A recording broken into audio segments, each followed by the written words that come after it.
Asia এবছর যে ভয়াবহ বন্যার মুখোমুখি হয়েছে তা কয়েক দশকের মধ্যে অন্যতম বড় প্রাকৃতিক বিপর্যয় হিসেবে দেখা হচ্ছে। নভেম্বরের শেষ দিকে একসঙ্গে তিনটি অস্বাভাবিক ঘূর্ণিঝড় সেনিয়ার, কোতো ও দিতুয়া দক্ষিণ ও দক্ষিণ পূর্ব এশিয়ায় তৈরি হয়।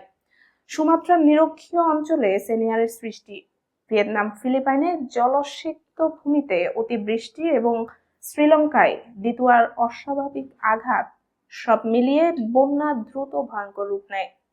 সিএনএন এর হিসাব অনুযায়ী এসব দুর্যোগে এশিয়ায় এখন পর্যন্ত 1700 এর বেশি মানুষের মৃত্যু হয়েছে। বহু মানুষ এখনো নিখোঁজ।